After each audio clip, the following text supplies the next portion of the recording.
त्यांचा पहिला अवतार आहे, देवाचाच अवतार झाला सनकादिकांच्या रूपानं. तसा भगवान स्वतःच नारदजी महाराजांच्या रूपानं प्रत्यक्ष प्रगट झाला. नारद सुद्धा भगवंताचा अवतारच आहे. नारदजी स्वतःच म्हणजे भगवान स्वतःच नारदांच्या रूपानं प्रगट झाले. आज आपण नारदजी महाराजांचं चरित्र पाहणार आहोत. नारदजी महाराज नारद शब्दाचा अर्थ आधी लक्षात घ्या. नारद म्हणजे काय? नारम कल्याण दधाती इति नारदहा. जे नराचं कल्याण करणारे आहेत त्यांना म्हणायचं नारद. नराचं कल्याण करणारे जे आहेत ते नारद आहेत महाराज. जे कल्याण करण्याकरिताच प्रगट होतात, भिवंडी जवळचं नाही. कल्याण म्हणजे जीवनामध्ये कृतार्थता प्राप्त करून देण्याकरिता ज्यांचं प्राकट्य आहे, जे जीवाला परमानंद सुखाची प्राप्ती करून देण्याकरिता येतात, जीवाला आत्यंतिक दुःखाची निवृत्ती करून देण्याकरिता येतात, म्हणजेच मोक्ष स्वरूपाची प्राप्ती करून देतात. जीवनामध्ये मोक्ष प्राप्त करून घेणे हे परम कल्याण आहे. म्हणून कल्याणाप्रत नेणारे जर कोण असतील तर ते संत मायबाप आहेत. म्हणून ते प्रगट होतात. नारम कल्याण दधाती इति नारदः. नराचं कल्याण करणारे नारदजी आहेत. नारदांविषयी बोलताना अजून एक मुद्दा बोलला जातो. नारद, ज्यांचं बोलणं कधी रद्दच होत नाही त्यानं म्हणायचं नारद. संतांचं बोलणं केव्हा रद्द होत नाही महाराज. नारदजी महाराजांनी अनेकांवर कृपा केली. त्यांचा शब्द भगवंतानं प्रत्येक वेळेला खराच केला, कधीच रद्द झाला नाही. म्हणून असे श्रेष्ठ असणारे नारदजी यांना नारद का होता आलं, नारद ही भूमिका त्यांना का प्राप्त झाली? भगवंताच्या ठिकाणी अनन्य असणारी भक्ती जर आपल्या जीवनात असेल तर परमात्मा स्वतःच ती स्थिती प्राप्त करून देतो. परमात्म्याला स्वतःलाच प्रगट व्हायचंय या रूपानं. नारदजी महाराजांनी स्वतःचा पूर्व इतिहास वर्णन करून सांगितलं श्रीमद भागवतामध्ये. ज्या वेळेला श्री व्यासदेवांनी एका वेदाचे 4 भाग केले, अनेक ग्रंथांची रचना केली, या सगळ्या गोष्टी त्यांनी झाल्या, पण नारदजी महाराजांना समाधान प्राप्त झालं. त्या व्यासदेवजी महाराजांना समाधान प्राप्त झालं नाही. का मला समाधान प्राप्त होत नाही विचारच करत राहिले. एवढे ग्रंथ निर्माण केले, ते सगळे ज्ञानप्रधान ग्रंथ आहेत महाराज. एका वेदाचे 4 भाग करून 4 शिष्यांना देऊन टाकले. त्यानंतर त्या ठिकाणी महाराज 17 पुराणांची रचना केली.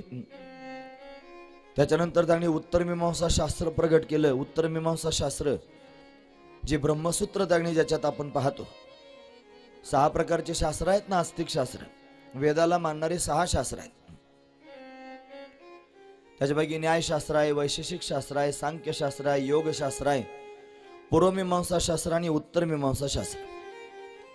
न्यायशास्त्राचे कर्ते आहेत गौतम ऋषी, वैशेषिक शास्त्राचे कर्ते आहेत कनाद ऋषी, योगशास्त्राचे कर्ते आहेत पतंजल महामुनी, सांख्यशास्त्राचे कर्ते आहेत कपिल भगवान, पूर्वमीमांसा शास्त्र सांगितलं जैमिनी ऋषींनी आणि उत्तर मीमांसा शास्त्र सांगितलं व्यासदेवांनी.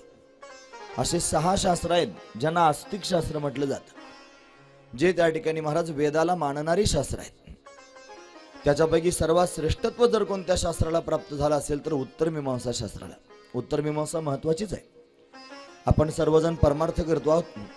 आपल्याला हे माहीत असलं पाहिजे की आपण कोणत्या शास्त्राला धरून परमार्थ करतो. कपाळाला गंध दिसला, गळ्यात माळ दिसली, एखादा मनुष्य जर समोरून आला आणि तुम्हाला काय परमार्थ करता का म्हणे, हो सांगा मग कोणत्या शास्त्राला धरून करता, काय आपण उत्तर देणार आहोत? आपल्याला माहिती असलं पाहिजे. निदान माळकऱ्याला तरी पक्क माहित असलं पाहिजे आपण कोणत्या शास्त्राला धरून परमार्थ करतो. हेच जर कळलं नाही तर काय उपयोग आहे महाराज हे सगळं करून? म्हणून आपला आचार, आपला विचार आणि आपला उच्चार या 3ही गोष्टींना शास्त्र असलं पाहिजे. ऐकतात ना तुम्ही सर्वजण? महत्वाचा मुद्दा सांगतोय. सगळ्यांनी ग्रहण करण्यासारखा मुद्दा आहे, लक्षात ठेवण्यासारखा मुद्दा आहे. म्हणजे धडाडीनं परमार्थ करता येईल, छाती ठोकपणे परमार्थ करता येईल. भिवून बुजून राहायची काही गरज नाही, धडाडीनं सगळ्यांच्या समोर जाता येईल. ऐका, आचार, विचार आणि उच्चार 3 गोष्टी महत्वाच्या आहेत. आपला आचार असावा पूर्वमीमांसा शास्त्रानुसार. आचार म्हणजे आचरण, आपण कसं जीवन जगावं, कपाळाला गंध लावायचा की नाही, कसा लावावा हे सुद्धा शास्त्र सांगतं. हे पूर्वमीमांसा शास्त्र आहे. मस्तकावर शिखा धारण करावी, ती कशी धारण करावी हे सुद्धा शास्त्र सांगतं. गळ्यामध्ये यज्ञोपवीत घालावं, उपनयन संस्कार करावा, हे कोण शिकवतं? पूर्वमीमांसा शास्त्र शिकवतं. अरे प्रत्येक गोष्टीला शास्त्र आहे. झोपण्याचा मंत्र, जागा होण्याचा मंत्र, जागा झाल्यानंतर त्यांनी महाराज सगळी कामाला सुरुवात करायची. आता त्याचा मंत्र, दात घासण्याचा मंत्र, बहिर्दिशेला जाण्याचा मंत्र, स्नानाचा मंत्र, जेवणाचा मंत्र, हे सगळे मंत्र हे सगळं पाहावं लागेल महाराज. या प्रत्येक गोष्टीला शास्त्र आहे, शास्त्रानुसारच प्रत्येक गोष्ट पाहिली पाहिजे. याला म्हणायचं पूर्वमीमांसा शास्त्र. म्हणजे आपलं आचरण पूर्वमीमांसा शास्त्रानुसार असा. नाही तर फक्त अंगाला गंध लावून फिरणं त्याचा काय अर्थ आहे? 12 ठिकाणी गंध लावावा लागतो. कोण्या देवाचं कोणतं स्थान आहे त्या देवतेचं त्यांनी स्मरण तिथं जाऊन झालं पाहिजे. गळ्यामध्ये माळ धारण करत असताना तुलसी कशी धारण करावी, ती धारण केल्यानंतर काय पथ्य पाळावेत, या सगळ्या गोष्टी कळायला पाहिजेत ना महाराज. गरजेचंच आहे. तुलसी धारण केल्यानंतर त्याने आपण पवित्र असलं पाहिजे. तुलसी धारणाचा विधी सुद्धा त्याने अतिशय महत्वाचा आहे. ही तुलसी भगवंतापर्यंत आपल्याला घेऊन जाणारी आहे. ती जर तुम्ही कंठी म्हणून वापरत असाल मग तर फारच सुचिरभूत तुम्हाला राहावं लागेल. तुमचं खानपान कसं असलं पाहिजे या सगळ्या गोष्टींना फार प्रतिबंध आहेत. हा महत्वाचा विचार. कोणाला विचारणार आहात ते प्रतिबंध कसे आहेत? मग ते जर विचारायचं असेल तर पूर्वमीमांसा शास्त्राला विचारावं लागेल. हे पूर्वमीमांसा शास्त्र. आपलं आचरण कसं असावं पूर्वमीमांसा शास्त्रानुसार. आपला विचार कसा असावा? आपला विचार असावा उत्तरमीमांसा शास्त्रानुसार. उत्तरमीमांसा शास्त्र म्हणजे व्यासदेवाने प्रगट केलेलं जे ब्रह्मसूत्र अधिकरण आहे. याच्यामध्ये प्रस्थानत्रयी पाहिली जाते. वेदांत शास्त्र त्याला म्हणावं. प्रस्थानत्रयीमध्ये 3 ग्रंथ आहेत. पहिले आहेत दश उपनिषदे, नंबर आहे श्रीमद भगवत गीता, नंबर 2 आणि नंबर 3 त्याने म्हणा ब्रह्मसूत्र. असे 3 ग्रंथ प्रधान आहेत. या 3 ग्रंथांचं अध्ययन करून आपण परमार्थात प्रवेश करू शकतो. याला प्रस्थानत्रयी म्हणत जावं.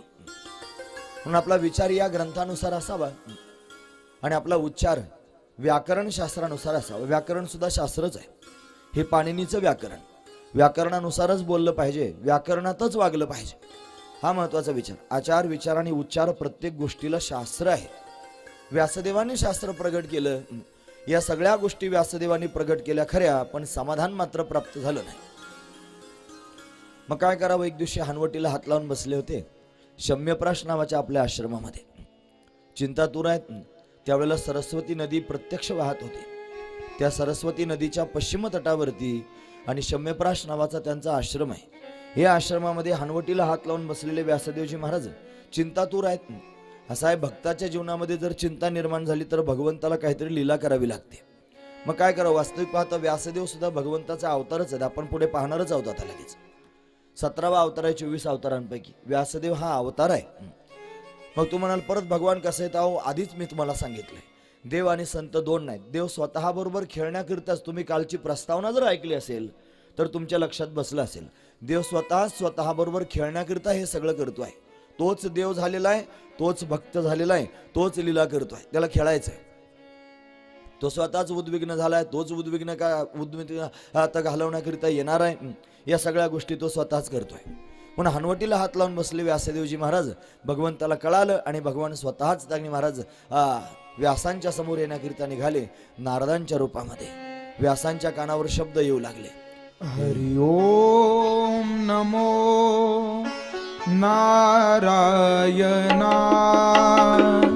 ओम नमो नारायणा. हरि ओम नमो नारायणा.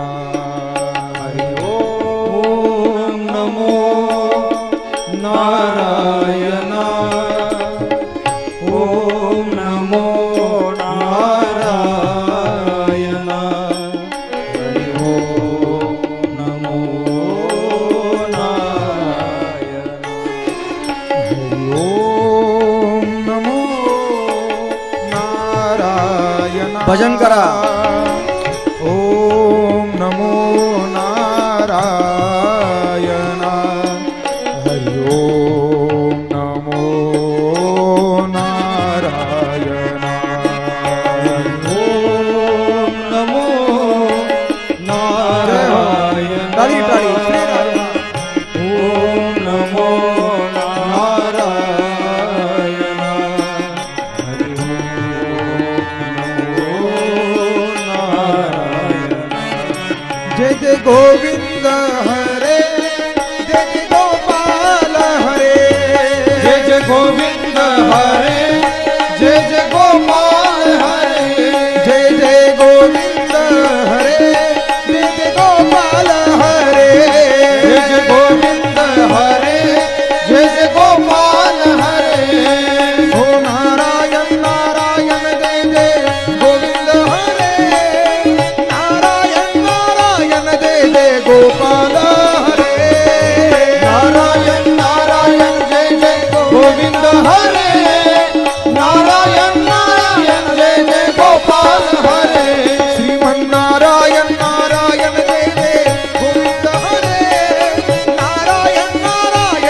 जय गोपाल हरे नारायण नारायण जय जय जय हो हरे नारायण नारायण जय जय गोपाल हरे जय जय गोविंद हरे जय जय गोपाल हरे गोविंद हरे जय जय गोपाल हरे जय जय गोविंद हरे जय जय गोपाल हरे जय जय गोविंद हरे ताली ताली गोपाल हरे श्रीमन्नारायण नारायण जय जय गोविंद हरे नारायण नारायण जय जय गोपाल हरे नारायण नारायण जय जय गोविंद हरे नारायण नारायण जय जय गोपाल हरे नारायण भगवान की जय नारायण नारायण श्रीमन्नारायण नारायण नारायण नारायण नारायण श्रीमन्नारायण नारायण नारायण नारायण नारायण शब्दाचा घोष होऊ लागला. कुठून आवाज येतोय म्हणून पाहिलं, नारदजी महाराज समोरून येत होते. व्यासदेवांना फार आनंद झाला. महाराज उद्विग्न असणारे व्यासदेवजी धावतच समोर आले, साष्टांग प्रणिपात केला. कोणी केला ते ऐका, व्यासदेवांनी केला. महत्वाचा विचार आहे. ते व्यासदेव ज्यांनी एवढ्या ग्रंथांची रचना केलेली आहे. तुम्ही ऐकतात ना सर्वजण. त्यांनी एका वेदाचे 4 भाग केले. त्यांनी 17 पुराणांची रचना केली. त्यांनी उत्तरमीमांसा शास्त्र जगाच्या समोर प्रगट केलं. महाभारतासारखा ग्रंथ ज्यांनी लिहिला, एवढं सगळं जगाला देणारे व्यासदेवजी साष्टांग प्रणिपात करू शकतात. का सांगतोय, कशा करता? अहो, त्यांनी सांगितलेलं एखादं पुराण आम्ही तुमच्या समोर सांगतो, पण आम्हाला साधं नमस्कार सुद्धा करावा वाटत नाही, एवढे फुगून जातो आम्ही. एवढा अभिमान निर्माण होतो. कोणासमोर नमस्कार सुद्धा करावा वाटत नाही, एवढा फुगा येतो. का? मला सांगता येतं, तुला सांगता का येतं वेड्या? अरे त्यांनी रचना केली, रचना करणारे साष्टांग प्रणिपात करतात, तू सांगतो तरी फुगलास. महत्वाचा विचार आहे ना. अहंकार वाईट आहे, पण खरे संत तर तेच आहेत महाराज, ज्यांच्या जीवनात अभिमान नाही. व्यासदेवाने साष्टांग प्रणिपात केला. कारण जीवनामध्ये ज्ञान बांधलेलं आहे. ज्ञान कळणं वेगळं, ज्ञान पटणं वेगळं, ज्ञान झेपणं वेगळं. म्हणून व्यासदेवांना ज्ञान झेपलेलं आहे. ज्या झाडाच्या फांदीला त्यांनी फळ येतं ना, तीच फांदी वागते. ज्याच्या जीवनामध्ये ज्ञानरूपी फल प्राप्त झालेलं आहे, तोच सगळ्यांच्या समोर वागतो. का? फळलिया तरुची शाखा सहजे भूमीसी उतरे देखा. फळलेल्या तागणी महाराज झाडाची जी फांदी आहे ना, तीच खऱ्या अर्थानं जमिनीच्या दिशेनं वागते. तसं फक्त ज्ञान ज्ञान म्हणत बसल्यानं ज्ञान होत नाही. जे खरं ज्ञान आहे ते सगळ्यांच्या समोर नतमस्तक व्हायला कारणीभूत आहे. म्हणून जो सर्वांच्या समोर नतमस्तक होतो, नम्र झाला भूता त्याने कोंदिले अनंता, तो सर्वांच्या समोर अशा पद्धतीने नतमस्तक होतो. हे ज्ञानाचं लक्षण आहे. खऱ्या अर्थानं ज्ञान म्हणावं कशाला? जो सगळ्यांच्या समोर वाकत असेल त्यालाच खऱ्या अर्थानं ज्ञान झालं समजावं. कारण जे जे भेटे भूत ते ते मानिजे भगवंत, हा भक्तियोग निश्चित जाणं माझा. प्रत्येक प्राणी मात्रात परमात्मा दिसतो. हे तर प्रत्यक्ष नारदजी आहेत. नारदजी समोरून आले, त्या ठिकाणी महाराज नमस्कार केला. व्यासदेवाने उंच आसनावर बसवून मग विचारायला सुरुवात केली. महाराज, माझ्या अंतकरणामध्ये थोडी उद्विग्नता आहे, मला असमाधान वाटतंय. का वाटतंय काही कळत नाही. एवढ्या ग्रंथांची मी रचना केली तरी पण मी समाधानी नाही. मग काय करावं? नारदजी महाराज म्हटले, अहो, आतापर्यंत तुम्ही जेवढे ग्रंथ, त्या ग्रंथांची रचना केली ते सगळे ज्ञानप्रधान ग्रंथ आहेत. त्याच्यामध्ये प्रेम तुम्ही सांगितलंच नाहीत. भगवंताचं प्रेम अतिशय महत्वाचं आहे. ज्ञानामध्ये त्यागणी महाराज परमात्मा स्वरूपामध्ये विलीन होण्याची क्षमता आहे, पण आनंद देण्याची नाही. ज्ञान परमात्म्यात विलीन करू शकतं. ज्ञानामध्ये असतो प्रकाश. ज्ञानाच्या प्रकाशानं परमात्म्याला जाणावं. पण भगवंताला जर पाहायचं असेल, त्याचा आनंद जर घ्यायचा असेल तर भक्तीच गरजेची आहे. म्हणून त्यागणी भक्ती महत्वाची आहे. भक्तीचा स्वीकार करावा लागेल. भक्तिप्रधान ग्रंथांची रचना करावी लागेल. ज्ञान आहेच महाराज, ज्ञानाला उत्पन्न करावं लागत नाही, मग असलेल्या ज्ञानाला प्रगट करावं लागतं. आणि ज्ञानाला प्रगट करण्याचं साधन जर काय असेल तर भक्ती. भक्तीच्या माध्यमातून ज्ञान प्रगट होईल. आहेच ज्ञान प्रगट करायचं, म्हणून भक्ती केली पाहिजे. म्हणून तुम्ही त्याने आतापर्यंत अनेक ग्रंथांची रचना केली, मग असं करा, आता भक्तिप्रधान ग्रंथांची रचना करा.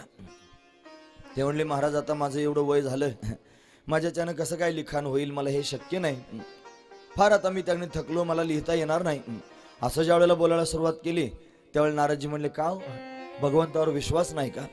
भगवंताची कृपा झाल्यानंतर, संतांची कृपा झाल्यानंतर मनुष्य काय करू शकत नाही. त्या कृपेचा महिमाच मोठा विलक्षण आहे. काय महिमा आहे भगवंताच्या कृपेचा? अरे भगवंताची कृपा जर झाली तर मुका मनुष्य बोलू लागतो. मुकम करोती वाचालम पंगुम लंघयते गिरिम यत्कृपा तमहम वंदे परमानंद माधवम. भगवंताच्या कृपेनं मुकी माणसं बोलू लागतात. पंगू माणसं त्याने मला डोंगर चढून जाऊ शकतात. हे भगवंताच्या कृपेचं सामर्थ्य आहे.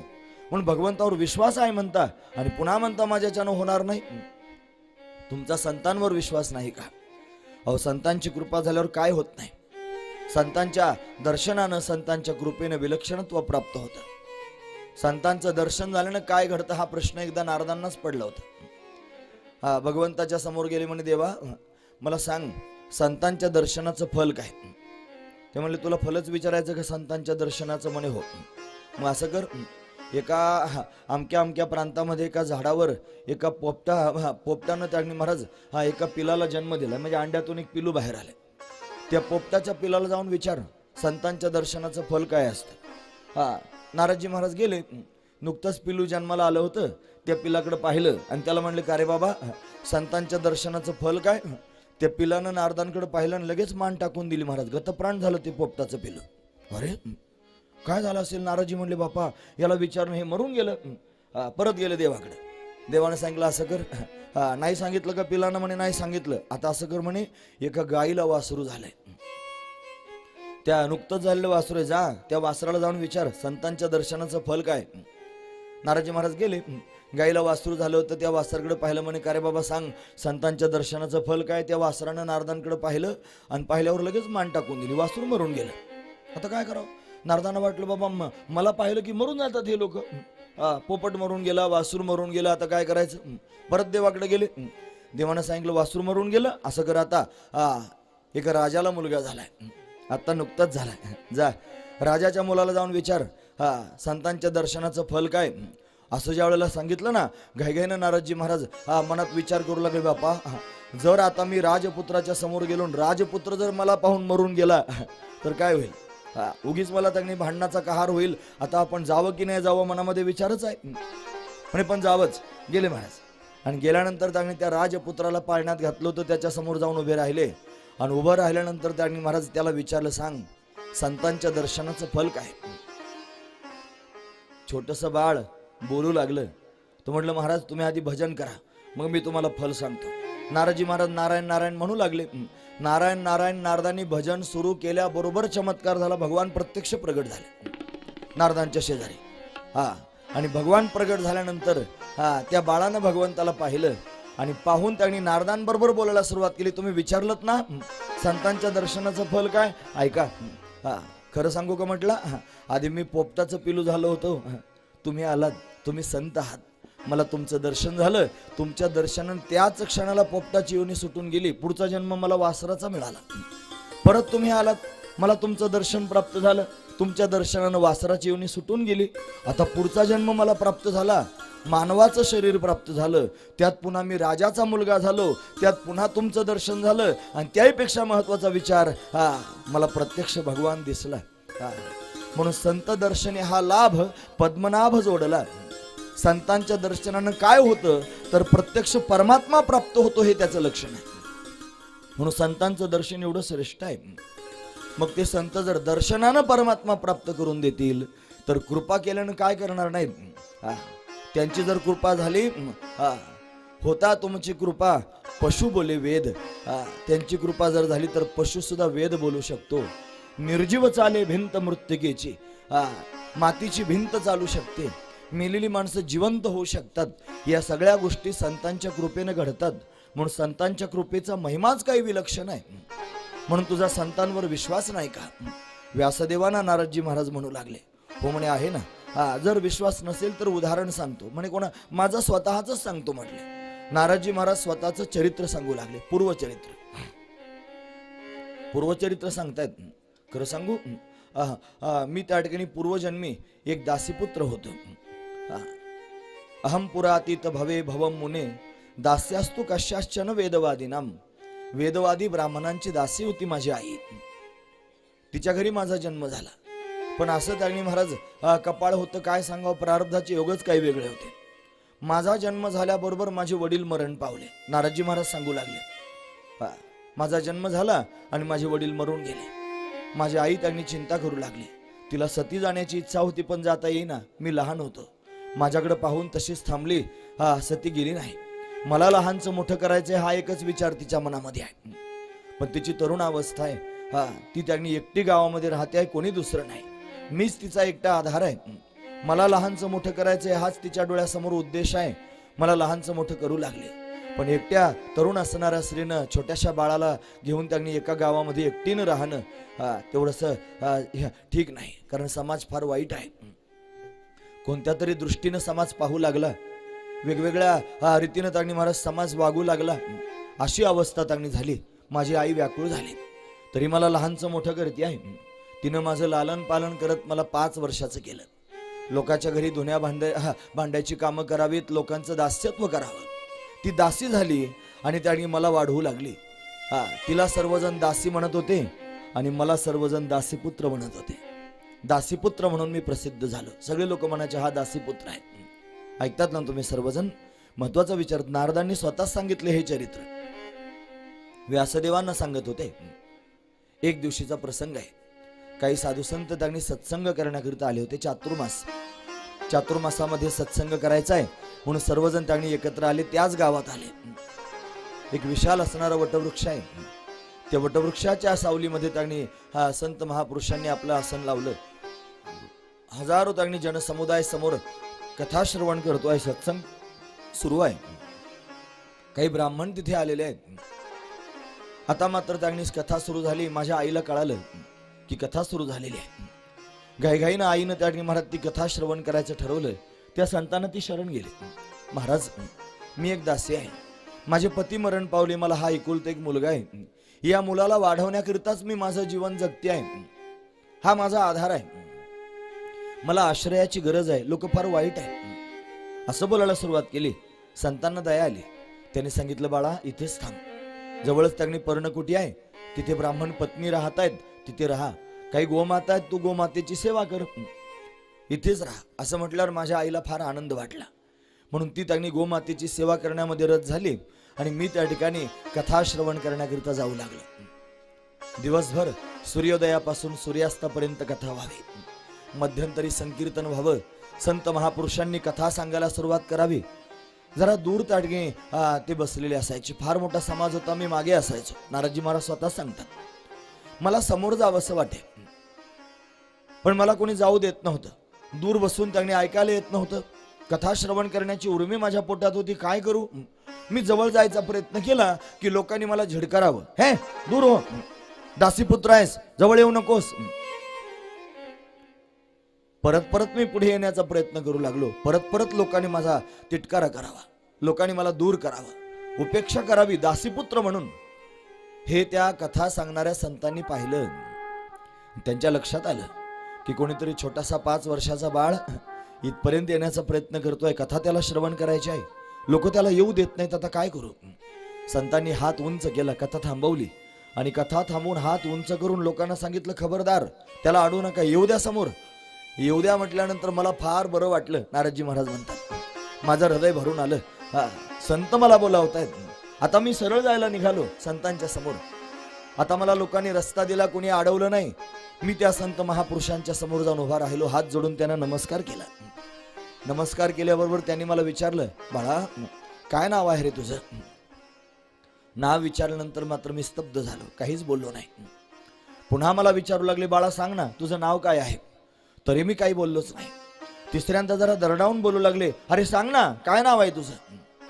मग मात्र मी बोलू लागलो, महाराज मला नावच नाही. हे सगळे लोक मला दासीपुत्र म्हणतात. मी दासीपुत्र आहे. हा दासीपुत्र शब्द फार खराब आहे महाराज. एका लोकांच्या घरी काम करणाऱ्या दासीचा मुलगा दासीपुत्र म्हणून हिनवलं जातं. संतांचं हृदय नवनीतासारखं आहे, द्रवीभूत झालं. संत हृदय नवनीत समाना, कहा कहे कभी न परी कहे न जाना. मृदू सबाय नवनीत तैसे सज्जनाचे चित्त. व्याकुळ झाले ते संत आणि व्याकुळ होऊन माझ्याकडे पाहू लागले, बाळा तुला सर्वजण दासीपुत्र म्हणतात ना? अरे अरे अरे. आता लोकांकडे पाहून बोलू लागले, खबरदार, जर या बाळाला कोणी दासीपुत्र म्हटलं तर कोणी याला दासीपुत्र म्हणायचं नाही. मग माझ्याकडे पाहून बोलू लागले, बाळा आजपासून तुला कोणी दासीपुत्र म्हणणार नाही. मग आजपासून तुझं नाव रामदास, तुला सर्वजण रामदास म्हणतील. वा, रामदास नाव प्राप्त झालं, फार समाधान वाटलं. माझ्या जवळ बसून कथा श्रवण कर. सत्संग सुरू आहे, संतांच्या संगतीमध्ये कथा श्रवण करायला मिळते आहे. भगवंताच्या अनेक लीला श्रवण करायला मिळाल्या. कथेचा विराम झाला की पुन्हा संतांच्या पर्णकुटीत जायला मिळालं. संतांनी जेवण करावं, जेवताना मला त्यांच्या जवळ बसून घ्यावं, त्यांच्या ताटामध्ये असणारा त्यांनी मग प्रसाद मला खायला मिळावा. संतांचं उच्चिष्ट फार महत्वाचं आहे. ज्याच्या जीवनामध्ये संतांचं उच्चिष्ट प्राप्त झालं त्याच्यासारखा भाग्यवान तोच आहे महाराज. म्हणून त्यांनी महाराज वर्णन करून सांगतात, संत समागम एखादी परी व्हावे त्यांची द्वारी श्वान याती, का तेथे रामनाम होईल श्रवण घडेल भोजन उच्चिष्टाचे. हे संतांचं उच्चिष्ट महत्वाचं आहे. शास्त्र म्हणतं उष्ट खाऊ नये, शास्त्र म्हणतं उष्ट टाकू नये, या सगळ्या गोष्टी आहेत. मग हे उच्चिष्ट का तुम्ही दरडावून सांगता आहात सगळ्या लोकांच्या समोर? हे उष्ट टाकणं योग्य आहे का? नाही, त्याला उष्ट म्हणायचं नाही. संतांच्या उष्ट्याला उष्ट म्हणू नये, संतांच्या उष्ट्याला प्रसाद म्हणा. तो प्रसाद आहे. म्हणून संतांची कृपा त्यातून प्रवाहित होईल. संत कृपा प्राप्त झाली, उष्ट खायला मिळालं, हृदय भरून आले. भगवंताच्या भक्तीनं हृदयामध्ये प्रवेश केला. संतांच्या संगतीमध्ये संतांची संगत झाली की भक्ती उफाळून येते महाराज अंतकरणामध्ये. मग आता त्यांनी चरित्र श्रवण करत असताना विभोर झालो. दशमस्कंधाला सुरुवात झाली. या दशमस्कंधामध्ये त्यांनी महाराज भगवान श्रीकृष्ण परमात्म्याचं प्राकट्य झालं मथुरेला. भगवंताला वसुदेवानं गोकुळामध्ये नेऊन पोहोचवलं. आता मात्र भगवान त्यांनी गोकुळामध्ये वाढू लागला. सगळ्यात आधी बातमी कळाली सुनंदेला. तिने घाईघाईनं धावत येऊन त्यांनी महाराज पाहिलं, यशोदा राणीच्या समोर नीलमण्यासारखा चमकणारा माझा कन्हैया दिसू लागला. झोपेता यशोदा धावतच त्यांनी आली, सुनंदा वहिनी जाग्या व्हा, तुम्हाला मुलगा झाला, तुम्हाला मुलगा झाला. यशोदा राणी आनंद विभोर झाली. गायगायनं सुनंदा नंदराजाला सांगण्याकरिता गेली. ही कथा ते साधू पुरुष त्यांनी सगळ्या समाजाला सांगतायत. तो रामदास कथा श्रवण करतोय, लक्षपूर्वक आहे का? सुनंदा धावत निघाली, भैया भैया भैया हाक मारू लागली. नंदराज भल्या पहाटे गोमातेची सेवा करतायत. काय ग सुनंदे, का आरडाओरडा करतेस? भैया मोठी आनंदाची गोष्ट आहे, वहिनी बाळांत झाल्या, तुम्हाला मुलगा झाला, लाला भयो हे, लाला भयो हे. नंदराजाला आनंद झाला. नवरत्नांची माळ काढून सुनंदेला देऊन टाकली. सुनंदा धावतच त्यांनी निघाली. सुनंदा गवळण नाही, सगळ्या गावात सांगण्याकरिता निघाली. गवळण सांगे गवळणीला पुत्र झाला यशोदेला, यशोदेला मुलगा झाला. सगळा गाव आनंद विभोर झाला. नटून थटून शृंगार करून सर्वजण भगवंताला पाहण्याकरिता येऊ लागली. गोकुळीच्या सुखा अंतपार नाही लेखा, अशी अवस्था निर्माण झाली. आणि आता पाळण्यामध्ये असणाऱ्या कन्हैयाला सर्व लोकांनी पाहिलं. पाहून आनंद विभोर झाले. नंद राजाला बधाई हो म्हणू लागले महाराज. नंद घरानंद भयो जय कन्हैया लाल की. नंद घरानंद भयो जय कन्हैया लाल की. नंद घरानंद भयो जय कन्हैया लाल की. नंद घरानंद भयो जय कन्हैया लाल की. जय कन्हैया लाल की, जय कन्हैया लाल की, जय कन्हैया लाल की, जय कन्हैया लाल की, जय कन्हैया लाल की, जय दाऊद दयाल की, जय कन्हैया लाल की, जय दाऊद दयाल की. हो नंद घरानंद भयो जय कन्हैया लाल की. नंद घरानंद भयो जय कन्हैया लाल की. हा यशोदा कुलाला भयो जय कन्हैया लाल की. यशोदा कुलाला भयो जय कन्हैया लाल की.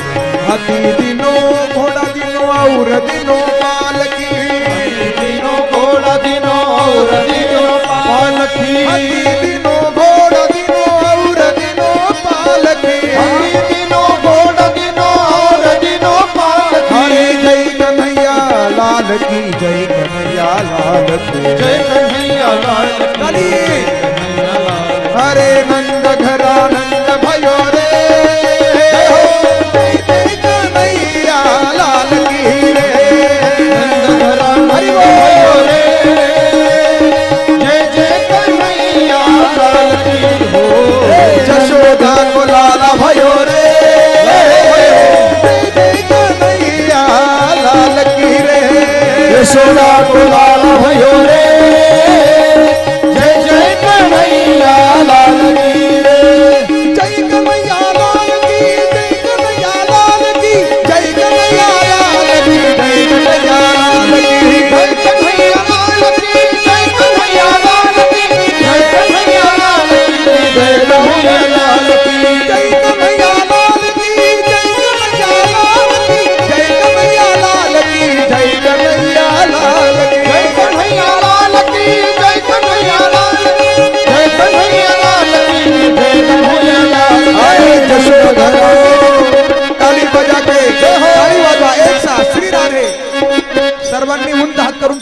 प्रेम से हा अरे नंद घर जशोदा को गोकुल में भी नंद घर आनंद भयो रे कन्हैया लाल की रे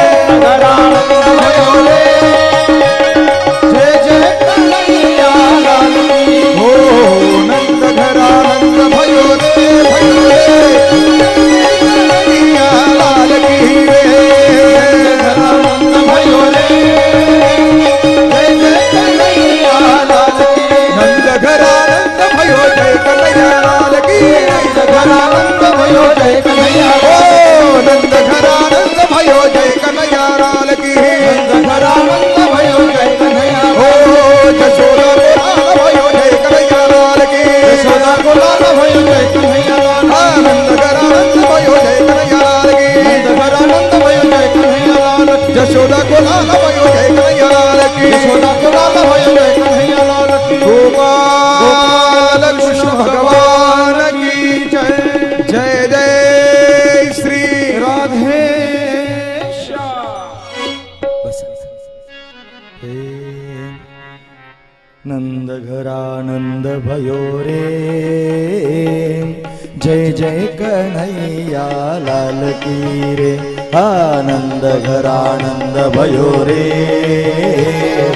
जय जय कन्हैया लाल की जय कन्हैया लाल की जय कन्हैया लाल की जय कन्हैया लाल की जय दाऊद याल की नंद घरानंद भयो रे जय जय कन्हैया लाल की आनंद घरानंद भयो रे जय जय कन्हैया लाल की अष्टमीच्या राती ग यमुनेच्या काठी गोकुळ अवतरले रे गोड हसू गालात नाचून गाऊ तालात पैदल थर थरले अष्टमीच्या राती ग यमुनेच्या काठी गोकुळ अवतरले रे गोड हसू गालात नाचून गाऊ तालात पैदल थर थरले कान्हा दिसतो उठून गोपी आल्या नटून कान्हा दिसतो उठून गोपी आल्या नटून नव्या नवतीचा शृंगार केला आज आनंदी आनंद झाला आज आनंदी आनंद झाला हो किती सांगू मी सांगू कुणाला किती सांगू मी सांगू कुणाला आज आनंदी आनंद झाला आज आनंदी आनंद झाला आज आनंदी आनंद झाला आज आनंदी आनंद झाला आज आनंदी आनंद झाला आज आनंदी आनंद झाला आज आनंदी आनंद झाला गोपाल कृष्ण भगवान की जय वा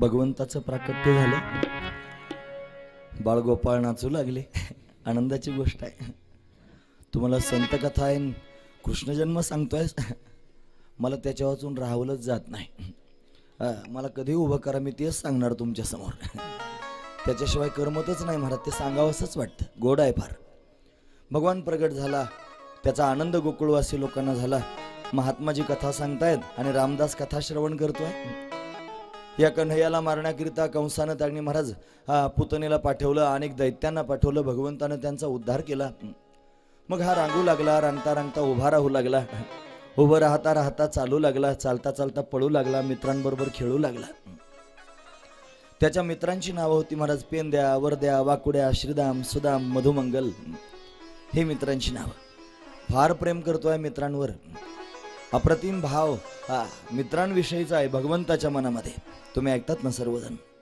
भगवंताच्या मनामध्ये सुद्धा फार गोड भाव आहेत महाराज भक्तांविषयी भक्तांच्या मनात जसे भगवंताविषयीचे भाव आहेत ना देवानं यावं देवानं बोलावं देवानं जेवावं या सगळ्या गोष्टी आहेत ना तसं देवाला सुद्धा वाटतं भक्तांच्या मध्ये जावं भक्तांबरोबर त्यांनी दोन शब्द बोलावं भक्तांच्या गळ्यात हात घालावा भक्तांबरोबर त्यांनी संवाद करावा हे देवाला सुद्धा वाटतं महाराज.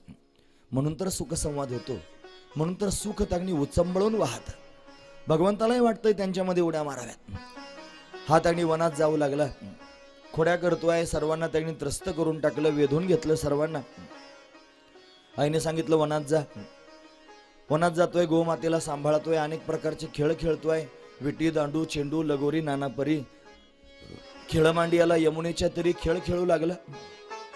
खेळून खेळून दमल्यानंतर हात अग्नी जेवण करू लागला. सगळ्या मित्रांना बरोबर घेऊन सगळ्यांच्या शुदर एकत्र कराव्यात, पानांचं द्रोण तयार करावं, त्याचा काला करावा, गोपाळांना खाऊ घालावा. भागवतकार फार सुंदर त्याचं वर्णन करून सांगतात. विभ्रद वेणोम जठर पटयो शृंगवेत्रेचे कक्षे वामे पानो मश्रुण कवलम तत्फलान्यंगुलिषु तिष्ठन मध्ये स्वपरी सुरधो हासयन नर्मभिस्वै स्वर्गे लोके मिषति बुभुजे यज्ञ भोगबाल केले. भगवान काला कसा करतोय त्याचं वर्णन आहे. गोपाळांनी शिदोऱ्या आणाव्यात. एक दिवशी देवाच्या मनात आलं की सगळे शिदोऱ्या घेऊन येतात, पण ज्याच्या त्याच्या पद्धतीनं आणतात. भगवान म्हणले उद्या मला आवडेल असं काहीतरी घेऊन या. सगळ्या गोपाळांना सांगितलं. सगळे गोपाळ आपापल्या घरी गेले, आपापल्या मातांना सांगू लागले, देवानं सांगितले काहीतरी घेऊन या. देवाला खाण्याकरिता द्यायचंय, तो राजाचा मुलगा आहे, काही पण कसं चालेल, तुमच्या कन्या कशा चालतील, पक्वान्न द्या, गोडधोड द्या. सगळेजण म्हणू लागले. मग सगळ्याच गोपी प्रसन्न आहेत.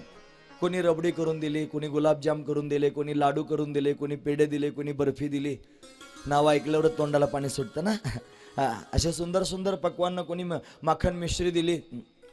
एक छोटासा मुलगा, गोपाळ ब्राह्मणाचा मुलगा, तुम्ही अनेक वेळेला श्रवण केलं, पण मी काय करू, माझं मन मला आवडत नाही, ते सांगावंच लागणार आहे. त्याचं नाव आहे मधुमंगल. हा शांडिल्य ऋषींचा मुलगा. त्याच्या आईचं नाव आहे पूर्णमासी काकी. हा घरी गेला, म्हटलं आई कन्हैयानं खायला मागितलंय का. तो म्हटला माझे आहे तैसे पाही, नाहीतरी घरा जाई. काल आम्ही जेवायला बसलो, त्यानं जे पक्वान आणले होते तसे पक्वान जर नसतील तर घरी जा म्हणे, माझ्यासारखं घेऊन या. म्हणून त्याच्यासारखं मागितले, आई काहीतरी दे ना ग. असं म्हटल्याबरोबर त्या ठिकाणी महाराज पूर्णमासी काकी सुकून गेली. तिनं सांगितलं बाळा, अरे तो राजाचा मुलगा आहे, पक्वान्न खाणार आहे, गोडधोड खाणार आहे. आपण गरीब आहोत, आपल्या घरी काय आहे खायला, त्याला आपण काय देऊ शकतो. काही नाही रे बाळा द्यायला. नाही म्हटलं की बाळ व्याकुळ झालं, रडू लागलं, कासावीस झालं. आई अगं सगळे मित्र काहीतरी घेऊन येतील, दे ना कन्हैयाला देण्याकरिता काहीतरी. अरे बाळा काही नाही द्यायला, काय करू आता. तिच्या डोळ्यात पाणी आलं महाराज. पण दुसऱ्या क्षणाला सावरली आणि सावरून म्हणू लागली, बाळा ऐक, श्रीमंती आली म्हणून माजू नये आणि गरिबी आली म्हणून लाजू नये. आपण जे खातो ते द्यायला काय हरकत आहे. हे बघ, आपण जे खातो ना तेच मी तुला देते, घेऊन जा. म्हणे काय, आपल्या घरी ताक आहे, लोणी जरी नसलं तरी ताक आहे ना, विपुल स्वरूपात, घेऊन जा ताक. ताकाचं गाडगं भरलं, मधुमंगलाच्या हातात दिलं. मधुमंगलानं ते घेतलं आणि वनामध्ये गेला भगवंताच्या दिशेनं. सगळे गोपाळ त्यांनी उड्या मारून मारून दमले. आता जेवायला बसायचं तर सगळ्यांनीच पक्वान्न समोर ठेवले. मधुमंगल पण ताकाचं गाडगं घेऊन गेला होता. सगळे गोपाळ भगवंताला स्वतःच्या हातानं खाऊ घालू लागले. एकानं गुलाबजाम खाऊ घातला, गुलाबजाम भगवान खाऊ लागला. देवानं खायला सुरुवात केली आणि त्या गोपाळानं भगवंताच्या मुखारविंदाकडे पाहिलं. म्हटला, देवाच्या चेहऱ्यावरचे भाव काही बदलले नव्हते महाराज. देवा गोड नाही का रे गुलाबजाम. बरा आहे म्हटला, बरा, गुलाबजामला बरं म्हटला. दुसऱ्यानं बासुंदी खाऊ घातली, रबडी, त्यानं खाल्ली महाराज बासुंदी. परत चेहरा पाहिला, देवा बरी नाही वाटली. ते मला ठीक आहे ठीक आहे ठीक आहे. कोणी कोणी पक्वान्न आणले, सगळ्यांचे पक्वान्न खाल्ले, पण कोणाला चांगलं म्हटलं नाही महाराज. कोणाला बरं म्हणतोय, कोणाला ठीक म्हणतोय. मधुमंगल मनातली मनात विचार करायला लागला, अरे हा गुलाबजामला बरं म्हणतोय, हा रबडीला बासुंदी लाडू पेड्यांना तागणी मला ठीक म्हणतोय, चांगलं कोणालाच म्हणे ना. मग जर गुलाबजाम लाडू पेढे बासुंदीला हा चांगलं म्हणत नाही, माझ्या या ताकाला कसं चांगलं म्हणेल. मी आता हे ताक याच्या समोर देऊ कसं, असा प्रश्न त्याच्या मनात पडला. तो म्हटलं द्यायलाच नको, हे द्यायलाच नको. काय करू आता. हृदय भरून आलं, देवा मनापासून तुझ्याकरिता आणलं होतं रे, पण आता मी तुला देऊ शकत नाही, सगळे मला हसतील ना, मी काय करू. तसंच ताकाचं गाडगं उचललं आणि सगळ्यांची नजर चोरत चोरत हा कन्हैया तांगणी हा तांगणी मधुमंगल दूर गेला. एका झाडाच्या मागे जाऊन उभा राहिला आणि म्हटला, आता पुरावाच नष्ट करून टाकतो, हे ताक पिऊनच टाकतो म्हटलं सगळं. ताकाच्या गाडग्याकडे पाहत होता आणि ताक प्यायचंय. इतक्यात काय झालं माहिती आहे, कन्हैया सगळ्या गोपाळांकडे पाहत होता ना. पाहता पाहता त्याला सगळे गोपाळ दिसत होते, पण मधुमंगल दिसत नव्हता. त्याने विचारलं गोपाळांना, का रे मधुमंगल कुठे दिसत नाही, कुठे गेला? सगळे म्हणले आता इथंच होतं देवा, कुठे गेला काय माहिती. शोधाशोध सुरू झाली. भगवान स्वतः शोधू लागला, कुठे गेला मधुमंगल, कुठे गेला मधुमंगल. झाडाच्या मागे उभा राहिला होता मधुमंगल. ताकाचं गाडगं तोंडाला लावलं होतं, नाईलाज होता. प्यायला सुरुवात केली. सगळं ताक पिऊन घेतलं होतं. शेवटचा घोट त्या महाराज शेवटचा घोट तोंडात शिल्लक राहिला होता, तोही प्यायचाच होता. इतक्यात कन्हैया समोरून आला. कन्हैयानं मधुमंगला पाहिलं. त्याला समजेच ना काय करू, हे ताक पिऊन घेऊ की परत त्याने गुळणा त्या गाडग्यात टाकू, समजेच ना काय करावं. तोंडामध्ये ताकाचा गुळणा धरला. देवानं पाहिलं, माझ्याकरता आणलं होतंस, बोलता येत नाही ना, तोंडात ताकाचा गुळणा आहे. मान हलवली. हो देवा, तुझ्याकरताच आणलं होतं, मला नाही देणार का रे, एकटाच पिणार आहेस का? असं ज्या वेळेला भगवान बोलू लागला, मधुमंगल व्याकुळ झाला. देवा कसं देऊ, गाडगं दाखवलं, मोकळं झालं. आता मोकळं झालं म्हटल्यावर भगवान म्हणले, का तुझ्या तोंडात आहे ना ते ताक, गाडग्यात जरी मोकळं झालं असलं तरी तुझ्या मुखात तडकणे आहे ते दे ना मला. असं म्हटलं की कसा देऊ, म्हणून भगवंतानं आ केलं महाराज मधुमंगलाच्या समोर. आणि आ केल्याबरोबर त्याला सांगू लागला, तुझ्या तोंडातली ताकाची गुळणी माझ्या तोंडात टाक. अनंत कोटी ब्रह्मांडाचा नायक आहे माझा भगवान. आ करून उभा राहिला, जसं कधी खायलाच भेटत नाही. आणि मग मधुमंगलानं स्वतःच्या तोंडातली ताकाची गुळणी भगवंताच्या मुखारविंदात टाकली. गवळी यांची ताक पेरे कोण पोरे चांगली ती. केवढा छंद त्यांचा, देवाला किती छंद महाराज त्यांचा. देवानं ताक प्यायला सुरुवात केली, डोळे बंद केले, घट घट घट घट ताक पितोय. हे सगळेचे सगळं ऐकलं महाराज रामदासानं. भगवंतानं मधुमंगलाला हृदयाला लावलं, मधुमंगला असं नाही करायचं, माझ्याकरिता ताक आणलंस ना, तू जे देशील ते मला त्याने अतिशय प्रिय आहे. सगळेच गोपाळ पाहू लागले, अरे हा गुलाबजामला बरं म्हणत होता, बासुंदीला त्याने ठीक म्हणत होता, आणि हा ताक किती प्रेमानं पितोय. खरं सांगू, माझ्या श्यामसुंदराला गुलाबजाम खायला आवडत नाहीत, माझ्या श्यामसुंदराला ते त्याने महाराज तुमचे लाडू पेढे बासुंदी आवडत नाही, माझ्या श्यामसुंदराला भाव आवडतो. मधुमंगलाच्या त्या ताकामध्ये भाव आहे, मधुमंगलाच्या त्या ताकामध्ये प्रेम आहे. ते प्रेम भगवंतानं स्वीकारलं. असाच असणारा हा कन्हैया. हे त्या रामदासाला कळालं, एवढं प्रेम करतो, एवढं प्रेम करतो भगवान भक्तांवर. काय झालं माहिती आहे, कथा विराम झाली. आणि कथा विराम झाल्यानंतर हा रामदास त्या महाराज संतांच्या समोर गेला आणि हात जोडून विचारू लागला, बाबा तुम्ही ज्या कन्हैयाची कथा सांगता आहात, जो मित्रांबरोबर उड्या मारतो, जो बागडतो, मित्रांच्या गळ्यात हात घालतो, त्यांच्याशी गप्पा मारतो, माझी विनंती आहे, मला सांगा बाबा, तो भगवान मला भेटेल का हो? तो भगवान माझ्या समोर कधी प्रगट होईल का? तो माझ्या गळ्यात कधी हात घालेल का? माझ्याशी दोन शब्द बोलेल का? मला असं वाटतं त्यानं माझ्याशी खेळावं, त्यानं माझ्याशी बोलावं. असं ज्या वेळेला बोलायला सुरुवात केली ना, काय झालं माहिती आहे, संतांचं हृदय भरून आलं. रामदासा, अरे एवढ्या वयाचा मी झालो, पण आजपर्यंत मला कधीच वाटलं नाही देवानं माझ्या समोर यावं, कधीच मला वाटलं नाही भगवंताचं दर्शन मला व्हावं. अरे तू 5च वर्षाचा आहेस, तुझ्या मनामध्ये भगवंताच्या भेटीचा अर्थ तयार झाला, भाग्यवान आहेस. त्याच्या मस्तकावरून हात फिरवला आणि सांगितलं, बाळा नक्की भगवान तुला भेटतील, नक्की भगवान तुला भेटतील. फार आनंद झाला महाराज. संतांचं वचन पूर्ण करण्याकरिता देवाला यावं लागतं, हा महत्वाचा विचार आहे. संतांचं वचन पूर्ण करण्याकरिता देव येत असतो. कथा पूर्ण झाली, चातुर्मास पूर्ण झाला आणि पुढे काय झालं माहिती आहे तुम्हाला? ते संत महापुरुष आपापल्या स्थानावर जाण्याकरिता निघाले. संत जात आहेत ही बातमी ज्या वेळेला रामदासाला कळाली, व्याकुळ झाला. असं वाटलं या संतांबरोबरच गेलं पाहिजे. काय करू आता? त्यांच्या समोर गेला म्हणे, महाराज मला तुमच्या बरोबर घेऊन चला. रामदास तागणी संतांच्या बरोबर जातो आहे हे तागणी रामदासाच्या आईला कळालं. तिला कळाल्याबरोबर धावतच आली, संतांच्या समोर पदर पसरला, महाराज असं करू नका, हा माझ्या म्हातारपणाची काठी आहे, याला तुम्ही नेऊ नका, याच्याशिवाय या जगात मला दुसरं कोणीच नाही.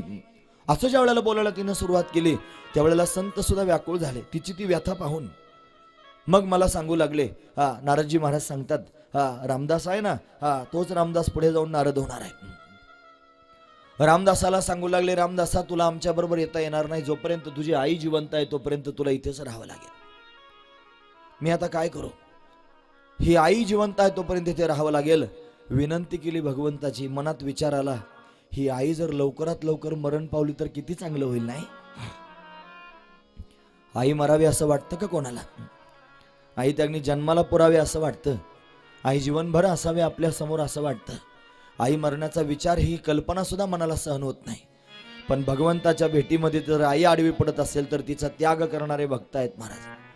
भक्त ऐसे जाना जे देही उदास, गेले आशापाश निवारोनी, विषय तो त्यांचा झाला नारायण, नावडे जनधन माता पिता. माता पिता आवडत नाहीत महाराज त्यांना भगवंताच्या भेटीत आडवे पडणारे. जणू संकल्पच मनात झाला.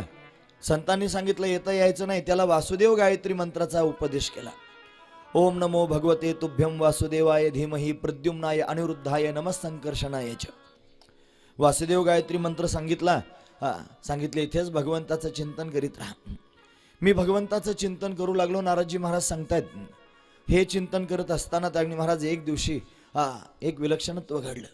माझी आई माझ्यावर फार प्रेम करत होती, माझ्याशिवाय जेवण करत नव्हती, मला स्वतःच्या हाताने जेवण भरवत होती, माझं लालन पालन फार चांगल्या पद्धतीनं करत होती. तिला गोमातेची सेवा करण्याचा छंद लागला होता, गोमातेची सेवा करत होती. एक दिवशी संध्याकाळी गायीची धार काढण्याकरिता निघाली. संध्याकाळची वेळ होती, काळा सर्प रस्त्यानं चालला होता. माझ्या आईचा चुकून त्याच्यावर पाय पडला. पाय पडल्याबरोबर सर्प मोठा भयंकर होता, त्यानं आईला चावा घेतला. सर्प दंश झाल्याबरोबर त्यागनी महाराज तिच्या हातातली दुधाची बादली गळून पडली. एका क्षणात त्यागनी विषारी असणारा सर्प दंश झाल्या कारणानं गतप्राण झाली, धाडकन जमिनीवर पडली. सगळ्या लोकांनी पाहिलं, अरे ही तर रामदासाची आई आहे, हिचा मृत्यू झाला, हिच्या तोंडातून फेस येतो आहे, तिचं शरीर काळं निळं झालेलं आहे, सर्पदंश तिला झालेला आहे, कोणीतरी रामदासाला सांगा. रामदास भगवंताचं भजन चिंतन करत होता, ध्यान करत होता. त्याला कोणीतरी बोलवण्याकरिता गेलं, अरे तुझ्या आईला काहीतरी झालंय, चल. मी धावतच त्याने आलो. सगळ्या लोकांनी गरडा घातला होता. लोकांनी रस्ता द्यायला सुरुवात केली. अरे बाजूला सारखा रामदास आला. रामदासानं पाहिलं, आई रस्त्यातच पडलेली आहे. 4-5 वर्षाच्या बाळाला मृत्यू म्हणजे काय काय कळतं महाराज, काय करावं. आई रस्त्यात पडलेली आहे. तो तिच्या जवळ गेला आणि जवळ जाऊन त्याने महाराज तिला हलवू लागला. ए आई, अशी काय झोपली आहेस रस्त्यात, उठ ना. आई, अगं उठ ना. लोक ते पाहून व्याकुळ होऊ लागले. याला माहित नाही हिचा मृत्यू झालाय. आई तू माझ्याशी का बोलत नाहीस ग, काहीतरी बोल नाही, असं पुन्हा पुन्हा म्हणू लागलं बाळ. आया बाया व्याकुळ झाल्या. कुणीतरी त्याला जवळ घेतलं, मस्त करून हात फिरवला, हृदयाला लावलं आणि सांगायला सुरुवात केली, बाळा तुझी आई आता कधीच बोलणार नाही रे, तिचा मृत्यू झाला, तिला सर्पदंश झालेला आहे, ती मरण पावली, कधीच बोलणार नाही. हा शब्द ऐकल्याबरोबर बाळाला आभाळ कोसळल्यासारखं झालं. धाडकन तिच्या अंगावर अंग टाकून दिलं. आई माझ्याशी बोल ना ग, का सोडून गेलीस मला. आई म्हणून मोठ्यानं हंबरडा फोडला, रडू लागलं बाळ. लोकांनी सावरलं. आईचा अंत्यविधी झाला. कुठे राहावं, एकटाच राहिलो. स्वतःचं कर्म कसं आहे पाहू लागले. स्वतःला सावरलं. बरं झालं म्हटलं. माझ्याच मनात संकल्प निर्माण झाला होता, आई जर मरण पावली तर किती चांगलं होईल. कदाचित माझ्या संकल्पामुळेच हिला मृत्यू प्राप्त झाला असावा. व्याकुळ झाला. गोष्ट खरी आहे. पण विचार करू लागला, मी जन्माला आलो, माझे वडील मरण पावले, नंतर ते साधू संत भेटले, तेही मला सोडून निघून गेले. ही आई जाणी होती, आई पण गतप्राण झाली. आता मी काय करू. तिथे गावात राहत होता, लोक सांभाळत होते. 9चे 9 दिवस असतात महाराज. त्याला आधी चांगलं सांभाळलं. नंतर त्याने महाराज लोक काम करून घेऊ लागले. एवढं रांजणभर पाणी भर, मग तुला जेवायला देईन, धुणं धुवून आण, झाडून घे, अमुक कर. लोक, आई ती आईच असते महाराज. आईची सर कोणाला कशी येईल. मग किती प्रेमाची झाली तरी आईची सर येऊ शकत नाही, हे महत्वाचंच आहे. लोक काम करून घेऊ लागले, जेवायला देऊ लागले. जेवायला सुद्धा त्याने महाराज शिळं पाकळं खावं लागत असे. एक दिवशी जेवायला बसला आणि जेवायला बसल्यानंतर त्याने महाराज एक घास तोंडात टाकला. कळाला, अरे शिळी भाकरी आहे. घास खाल्ल्याबरोबर आईची आठवण आली महाराज. पावला पावलाला आईची आठवण होऊ लागली. माझी आई माझ्याकरिता गरम नरम स्वयंपाक करत होती. स्वयंपाक करून त्यांनी जेवणाचं ताट माझ्या मागे घेऊन फिरत होती. रामदास अरे जेवून घे, अरे जेवून घे. ती आई आईच आहे. प्रत्येक क्षणाला आईची आठवण येऊ लागली. माझी आई प्रेमाचा सागर आहे. माझी आई म्हणजे मायेचा सागर आहे. या गोष्टीची त्याला जाणीव झाली. अंतःकरण व्याकुळ होऊन आईचं स्मरण करू लागलं. आई माझी मायेचा सागर दिला तिने जीवनाला आधार. आई माझी मायेचा सागर दिला तिने जीवनाला आकार. तळपत्या उन्हात रख रख त्या रानात. तळपत्या उन्हात अन रख रख त्या रानात राहिली समाजासाठी तू कष्टाच्या घामात. राहिली समाजासाठी तू कष्टाच्या घामात. कधी मिळे मुठभर घास, कधी घडे तिला उपवास. ओल्या मातीतून चालताना तुडविले काट्याचे फास. आई माझी मायेचा सागर दिला तिने जीवनाला आकार. आई माझी मायेचा सागर दिला तिने जीवनाला आकार. न भीती तांदणी तू चंदनाची कोर. शीतल तुझी छाया मला हवी जीवनभर. आई देवापासी मी ग तुलाच ग मागेन. तुझ्या उभ्या कुशीत ग उभ आयुष्य जगेन. आई माझी मायेचा सागर दिला तिने जीवनाला आकार. आई माझी मायेचा सागर दिला तिने जीवनाला आकार. हे आई माझी मायेचा सागर दिला तिने जीवनाला आकार. तळपत्या उन्हात रखरख त्या रानात राहिली समाजासाठी तुग कष्टाच्या कामात. आई माझी मायेचा सागर आहे. हे जिवंत असताना कळत नाही महाराज. ती गेल्यानंतर तिची आठवण येते. फार आरडाओरडा करून तिला हाका मारला तरी येत नाही महाराज परत. किती अट्टहास करा, किती बोलावण्याचा प्रयत्न करा, येत नाही. पण तिचं महत्त्व जर ती जिवंत असताना कळणं फार चांगलं होईल महाराज. लोकांनी हे सांगत जावं लोकांच्या समोर, गरजेचं आहे, गरज आहे याची महाराज. कुठं पंढरपूरला देव शोधायला जाणार आहात, कुठं वैकुंठात शोधता कैलासात शोधता. अरे कैलासात वैकुंठात तिकडं तिकडं शोधण्यापेक्षा आधी घरात शोधा. हा घरामध्ये असणारी आई मूर्तिमंत देवच आहे, तिला शोधलं पाहिजे. ज्याची आई त्यांनी जिवंत आहे त्याच्यासारखा भाग्यवान दुसरा कोणी नाही महाराज. ज्याची आई मरून गेली ना त्याच्या जीवनातला प्रेमाचा समुद्रच आटून गेला, हे महत्वाचं आहे. आई आईच असते, तिची सर कोणाला येत नाही महाराज. सब कुछ मिलता है पर मां नहीं मिलती. सब कुछ मिलता है पर मां नहीं मिलती. सब कुछ मिलता है पर मां नहीं मिलती. सब कुछ मिलता है पर मां नहीं मिलती. ओ मां, ओ मां, ओ मां,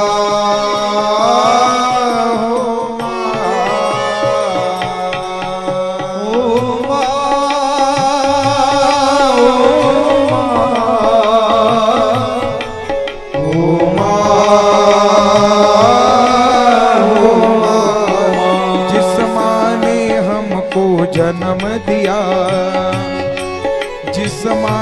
हमको जन्म दिया, पाल पोस के बड़ा किया, माँ नहीं मिलती, ओ माँ नहीं मिलती। सब कुछ मिलता है, वो माँ नहीं मिलती। सब कुछ मिलता है, वो माँ ही मिलती।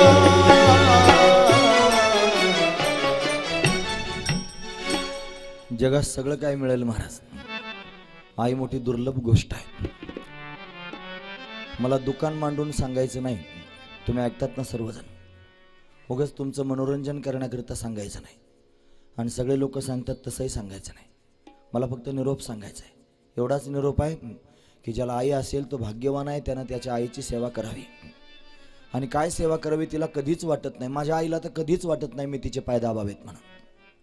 तिला कधीच वाटत नाही मी तिला काहीतरी नेऊन द्यावं म्हणून. तिला एवढंच वाटतं की मी कधीतरी तिच्याजवळ जाऊन बसावं, 2 शब्द तिच्याबरोबर बोलावेत, मी तिच्या डोळ्यासमोर दिसावा, एवढंच तिला वाटतं. आणि आई अशीच असते महाराज. तिचं अंतकरण असं असतं, बाळा तू कुठेही राहा, तू जगाच्या पाठीवर कुठेही राहा, फक्त सुखी राहा. हे सुखी राहण्याचा अर्थ फक्त एकच करू शकते जगामध्ये, तिचं नाव आहे आई. तिच्याशिवाय दुसरं कोणी म्हणत नाही महाराज. बाकीचे आहेत ना आई व्यतिरिक्त, ते म्हणतात सुखी ठेव, आम्हाला सुखी ठेवण्याचा प्रयत्न कर, तुझं काही होऊ दे. पण आई नावाची गोष्ट अशी आहे जिच्या मनामध्ये एवढाच भाव आहे, तू कुठेही राहा पण सुखी राहा, तू सुखी राहा. हे आईशिवाय कोणी म्हणत नाही महाराज. अशी आहे आई. तिची गरज आहे, तिची सेवा करायची गरज आहे. नाहीच काही हातपाय दाबता आले तर फक्त एकच विनंती आहे, निदान दुखो तरी नाही महाराज, दुखो नाही. नाही तर जिवंतपणे ताकाला तरसतात म्हातारे, आणि मेल्यावर त्यांची पोरं लोकाला लाडूचं जेवण घालतात. म्हण आहे, म्हातारं तरसलं ताकाला आणि लाडूचं जेवण लोकाला. कशाला लाडूचं जेवण घालता? ते जिवंत आहे तोपर्यंत त्याला पोटभर खायला द्या. म्हाताऱ्याला जिवंत आहे ती आई तोपर्यंत तिला पोटभर खायला द्या, तिची सेवा करा, काय करता येईल ते करा. आणि काय रे तिचं घाण काढल्यानं काय होईल?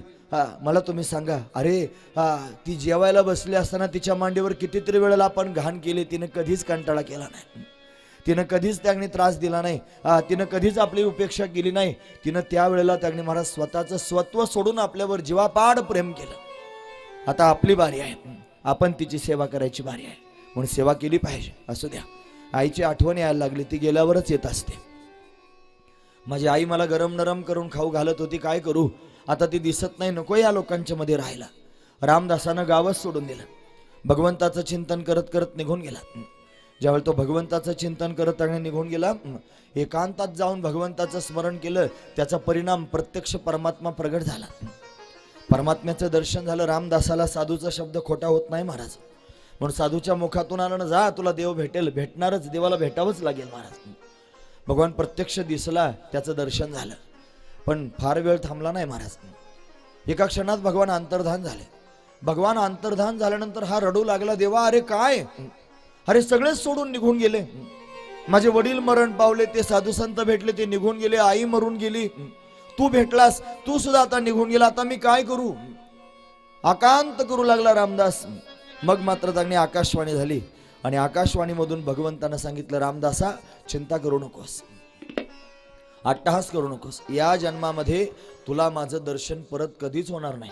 मग ज्या वेळेला तुझं हे शरीर पडेल, आणि हे शरीर पडून गेल्यानंतर ज्यावेळेला नवीन सृष्टीची निर्मिती होणार आहे, ब्रह्मदेव नवीन सृष्टीला सुरुवात करतील, त्यावेळेला ब्रह्मदेवाचा मानसपुत्र होऊन जन्माला येशील, आणि त्यावेळेला तुला अखंड माझं स्मरण राहील, अखंड मी तुझ्या सानिध्यातच राहील, असं वचन दिलं त्या रामदासाला. नारदजी स्वतःच त्या वर्णन करून सांगतात व्यासदेवांना, असंच झालं.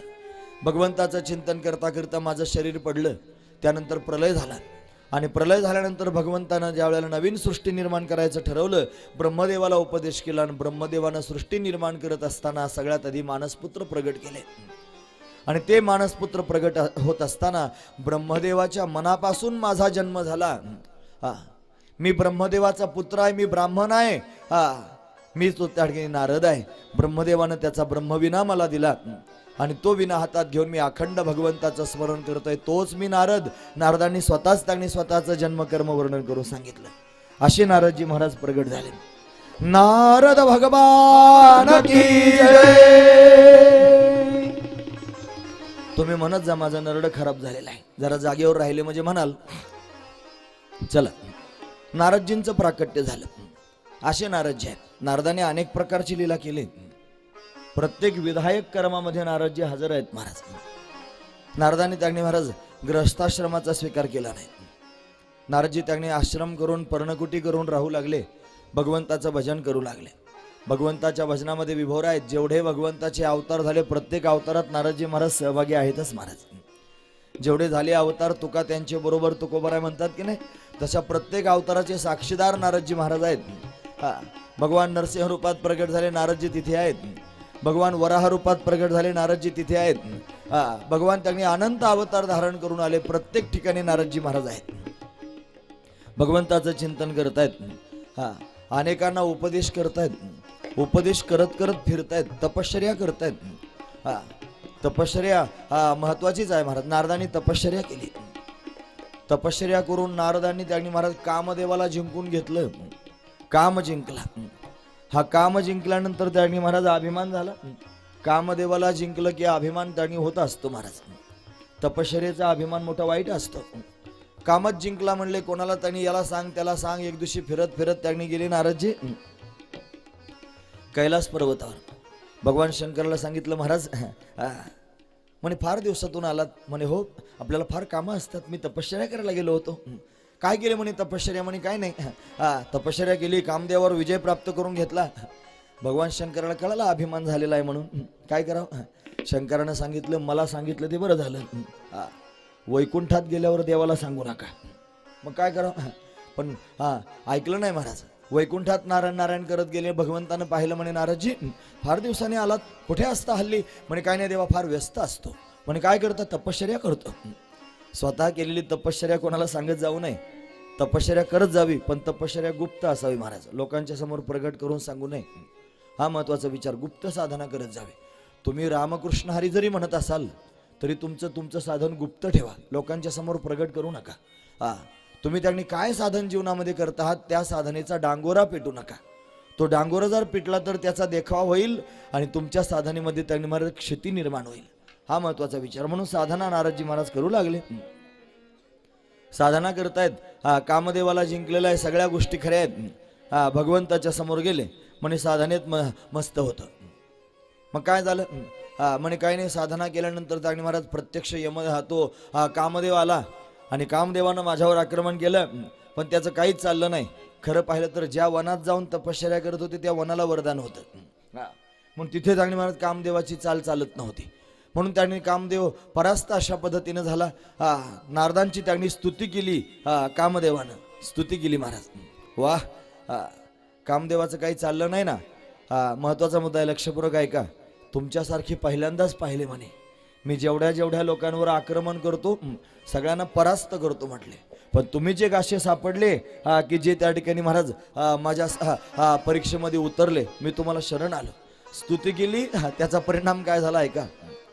एखाद्या माणसानं जर आपली स्तुती केली ना तर ती स्तुती पण आपल्याला गोड लागते. स्तुती मनात प्रवेश करून जाते आणि स्तुती बरोबर स्तुती करणारा सुद्धा मनात घर करून बसतो. स्तुती करणारी माणसं फार छान वाटतात. निंदा करणारे लोक फार वाईट वाटतात. आपल्याला जर कोणी वाईट बोललं तर असं वाटतं हा आपला एक नंबरचा शत्रू आहे. आणि कोणी जर आपलं कौतुक केलं त्यानं लटका का करीना पण तरी तो चांगला वाटतो महाराज. कामदेव चांगला वाटला आणि त्या स्तुती बरोबर त्यांनी महाराज कामदेवाने मनात प्रवेश केला. नारदजी फक्त सांगत होते कामावर विजय प्राप्त करून गेला. देवाला जाऊन सांगितलं. भगवान शंकरानं सांगितलं होतं सांगू नका तरी सांगितलं. मग काय करावं. भगवंताला असा भक्तांविषयीचा कळवळा असतो महाराज. माझे भक्त संकटात पडता कामा नये. त्यांना कसलं व्यसन लागता कामा नये. काम हे सुद्धा व्यसनच आहे. खेळ्या प्रकरणात आपण पाहतो ना. खेळ्या माझी हानम्या शहाणा तो न पडे काम व्यसनी रे. कामच नाही तेथे क्रोधाचे कैसा तेथे कैसे भांडण रे. काम हे त्यांनी एक प्रकारचं व्यसन आहे. म्हणून व्यसनाधीन होऊ नका. कामावर विजय प्राप्त करून घेतला पाहिजे. महत्वाचा विचार आहे. देवानं विचार केला की याला काम जिंकल्याचा अभिमान झालाय. मग काय करावं. काय केलं माहितीये देवानं. आता हे सगळं संक्षिप्त रूपाने मी तुमच्या समोर सांगणार आहे. कारण विस्तारानं सांगितलं तर अजून फार तुमच्या समोर मला सांगायचं आहे. आता 9:15 वाजत आलेले आहेत. उद्या ज्ञानोबरायांच्या चरित्राला सुरुवातच झाली पाहिजे. म्हणजे संतांचे आता हे कमी दिवस आहेत ना, मग तुम्हाला फक्त ज्ञानोबराय तुकोबरायांचंच चरित्र सांगायचं होतं. हे कशाला घुसडलं? तुम्ही ऐकतात ना सर्वजण, मग हे कधी ऐकणार आहात? तुम्हाला कधी सनकादिक कळतील? आज लोकांना सगळं माहिती आहे, फक्त अभंग म्हणतात तुम्ही सनकादिक संत म्हणविता कृपावंत, पण सनकादिक कोण आहेत हे कळालं पाहिजे ना. नारदजी महाराज कोण आहेत, कसं त्यांचं प्राकट्य झालं हे कळायला पाहिजे ना. हे कधी कळेल? शंकराचार्य कोण आहेत हे कळावं ना, व्यासदेव कोण आहेत हे कळावं, शुकाचार्य कोण आहेत हे कळावं, म्हणून हे सगळं सांगायचा अट्टहास हा त्यातला भाव आहे. म्हणून हे सांगतोय. का सांगतोय त्याचं कारण, त्याचं कारण हेच आहे महाराज, म्हणून कळू द्या ना सर्वांना. संक्षिप्त रूपानं का होईना पण कळालं पाहिजे म्हणून सांगतोय. ऐका, असे नारद जे आहेत त्यांनी भगवंतानं विचार केला, अरे याला अभिमान झाला. तिळभरी जरी होय अभिमान, मेरू तो समान वाटे. देवाला मेरू समान तो वाटू लागला. काय केलं देवानं? नारदांचं म्हणणं ऐकून त्या ठिकाणी महाराज एक मायावी नगर तयार केलं. त्या नगराचा राजा त्यांनी होता शिलनिधी नावाचा राजा. त्याच्या कन्येचं नाव काय होतं? विश्वमोहिनी नावाची कन्या. अशी कन्या, तिचा होता विवाह. ही उपवर झालेलीचा विवाह कोणाबरोबर करावा? नारदजी नारायण नारायण करत गेले, नेमके त्याच नगरीत गेले. म्हणजे अरे मी त्रैलोक्य फिरलो पण ही नगरी कधीच पाहिली नाही, नवीन दिसते. गेले, राजानं स्वागत केलं. सगळी मायावीच नगरी होती महाराज. राजानं स्वागत केलं, सगळं झालं. म्हणे माहो महाराज माझी मुलगी त्याने महाराज उपवर झालेली, तिचा विवाह करायचा आहे, कोणाबरोबर करावा काही कळत नाही, सांगा तरी तुम्ही जरा पत्रिका पाहून. तिची जन्मपत्रिका बघा. तिची जन्मपत्रिका पाहायला सुरुवात झाली. ती प्रत्यक्ष त्याने लक्ष्मीच आहे महाराज. तिची पत्रिका पाहिल्यावर कळालं हिचा जो पती आहे ना तो सामान्य नाही, तो त्रैलोक्य विजय आहे. तो सगळ्या जगाचं भरण पोषण करणार आहे. त्याच्यासारखा सुंदर जगात दुसरा कोणी नसणार. तो त्यांनी समर्थ आहे. या सगळ्या गोष्टी त्यांनी त्या पत्रिकेतून कळाल्या. नारदांच्या मनात विचार आला, आधीच एवढी सुंदर कन्या, त्याच्यात तिची पत्रिका एवढी चांगली, हिच्या बरोबर जर आपलं लग्न झालं तर आपण त्रैलोक्य विजय होऊ शकतो, आपल्याला एवढं सामर्थ्य प्राप्त होऊ शकतं. बघा ना, ब्रह्मचारी राहण्याचा निर्णय करणारे, कामदेवावर विजय प्राप्त करून घेणारे नारदजी, आणि नारदाच्या पोटामध्ये विकल्प निर्माण झाला. हा विकल्प भगवंताच्या कृपेनंच झाला महाराज. हा महत्वाचा विचार. म्हणे आता काय करू, हिच्यावर विवाह केला पाहिजे, तिचं स्वयंवर आहे. म्हणे काय, तिला जो पती पसंत पडेल तिनं त्याच्याशी विवाह करावा असं ठरलं. स्वयंवर, पूर्वीच्या काळात स्वयंवरच व्हायचे. अजूनही ब्राह्मण कुलामध्ये मुलींना नवरदेव दाखवण्याकरिता येतात. नवरदेवाच्या घरी त्याचं घर दाखवतात, तो नवरदेव दाखवतात, तुला पसंत आहे का बघ. आता आपल्याकडे उलट झालं महाराज. नवरदेव नवरी पाहण्याकरिता येतो पसंत करतो, तसं अजिबात नाही. मुलीला, आणि पुन्हा महत्वाचा मुद्दा सांगतो, युग बदललेला आहे. विनाकारण मुलींच्या डोक्यावर काही पण थापू नका. मुलींना विचारा, त्यांचा सल्ला घ्या, तुला हा नवरदेव आवडतो का. आणि महत्वाचा विचार सांगतो, पुढे ऐका. जोड सुद्धा पाहत जावी, हे महत्वाचं आहे. आणि दुसरा महत्वाचा मुद्दा सांगतो, फक्त श्रीमंती पाहू नका, मुलगा कसा आहे हे बारकाईनं बघा, त्याचे आचार विचार बघा, तो पारमार्थिक असावा, त्याच्यावर संस्कार असावेत.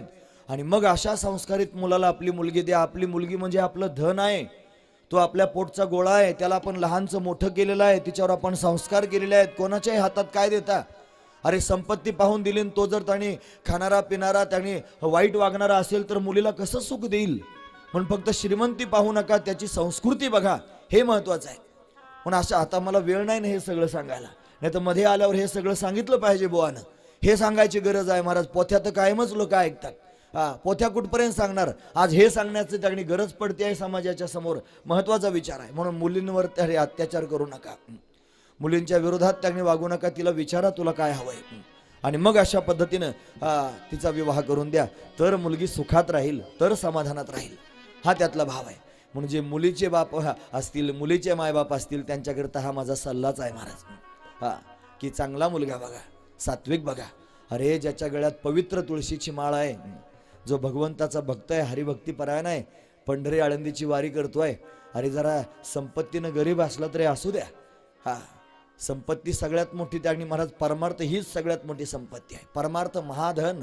हे धन जर त्याच्याजवळ असेल तर मुलीला जीवनभर सुखी ठेवील, मुलीला समाधानी ठेवील. म्हणून अशा त्यांनी मुलगा पाहायला पाहिजे. असू द्या, स्वयंवर होतं हे सांगतोय मी. स्वयंवर मुलीनंच ठरवायचं कोणता नवरा हवा. मग काय झालं माहिती आहे तुम्हाला? नारदजी महाराज भगवंताकडे गेले, म्हणे देवा मला काही मागायचं आहे. म्हणे नारद कधीच मागत नाही, आज काय मागायला लागले? देवा मला ना हरिरूप प्राप्त करून द्या. घाईघाईनं बोलले ना, हरी म्हणत जाव. तुम्ही ऐकतात ना सर्वजण, हरी म्हणत जाव. काय म्हणायचं? हरी. हरी हा शब्द खरा शब्द आहे.